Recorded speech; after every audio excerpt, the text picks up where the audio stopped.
Hi there, I'm David Icke, and we are here to talk about writing. This is the seventh part of a series on the shape of a short story. I'm using Dan Wells' 7-point plot system as a guide, and yes, that means that we are on the very last point, number 7. Kind of smushing together Dan Wells' system with an old one called Lester Dent's Pulp Paper Master Fiction Plot, which is a really fun one. It makes for writing really good stories. And we are talking specifically about short stories, but with a few modifications. You could really modify this to work with stories of any length, up to novels, entire series, because it's a very traditional Western story form. You can trace the basic shape of this form back to Aristotle. I keep saying that. You really could. Now, this isn't the only way to write a story, okay? It's just one very good way, and it's an easy way to write successful stories that work every time. Now, in the 7th video, like I said, we've finally arrived at the end, the resolution. The resolution is nearly as important as the hook. That's the first one way back at the beginning. You want your reader to arrive at the end of your story feeling satisfied, like the end of a really good roller coaster, if you like roller coasters. Now, it's not easy to stick the landing, so this is one that you really want to pay close attention on.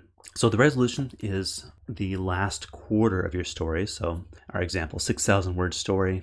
After the first 4,500 words, you hit that last 1,500. That's the resolution. Now, we talked about last time the big setback. So your protagonist at the end of the third quarter has hit his biggest setback yet. I remember after the midpoint, he was starting to see some success. Things were looking up, and then wham. Now, here's the fun part. In the middle of that big setback, you've given your protagonist the key to the conflict. He may not realize it yet, but you've given him that key somehow in the midst of the setback.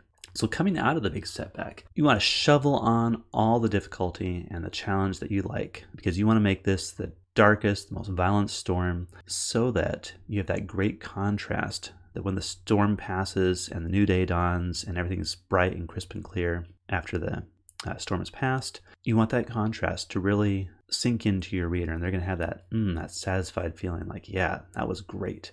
So in the resolution, if your story has a villain, this is the time for him and the hero to have their big showdown.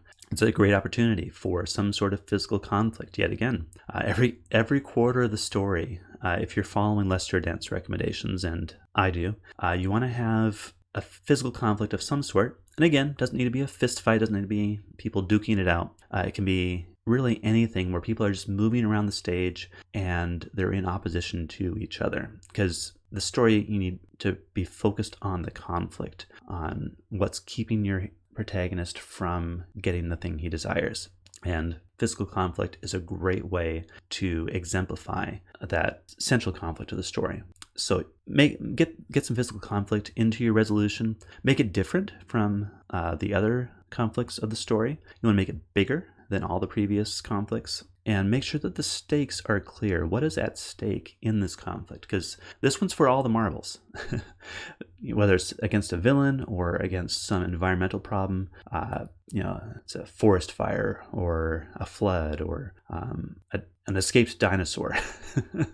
You want to make the stakes clear. What is the hero fighting for? Now, because of how big and bad everything's gotten for your protagonist, it might be tempting to send in the cavalry too early, to rescue your hero from the midst of all his problems. But you want to resist that temptation. In this form of story, it's really important that your protagonist do something to rescue himself to some degree. He can have help in that rescue and in that self-rescue, but your protagonist needs to be the initiator, the leader of that rescue. Because remember, he's past the midpoint, and the midpoint was that transition from your protagonist being reactive to now he's being proactive. He's taking action, he's taking the lead in seeking the solution to the main conflict.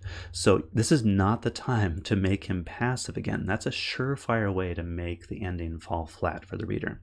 So Lester Dent provides a great question to evaluate the resolution at this point. Does God kill the villain, or does the hero kill the villain? And again, you don't have to be killing the villain necessarily. That might be a great way to resolve the story, but it doesn't have to be that way. But the point is, don't steal your hero's victory away from him. He's worked hard to get here. He's gone through a lot of really bad stuff to get to this point, so don't steal it from him. So once your protagonist has triumphed over the villain, over all the difficulty. It's time for the final revelations of the mystery. You want to rip the mask off the villain, reveal who he is. You want to rip the panels off the villainous machinery and expose what's actually going on in this scheme that's puzzled your protagonist so much. Now, depending on the kind of story that you're telling, you may not want to reveal everything. I mean, if you're writing cosmic horror like a Lovecraft story, you don't want to shine a bright light on your monster. You just want to make good on any promises that you've made along the way. So if you've promised that there's this mystery and that it's going to be revealed, you want to make good on that promise. So you need to go back, review your story, make sure that you're following up on everything you've promised in the story.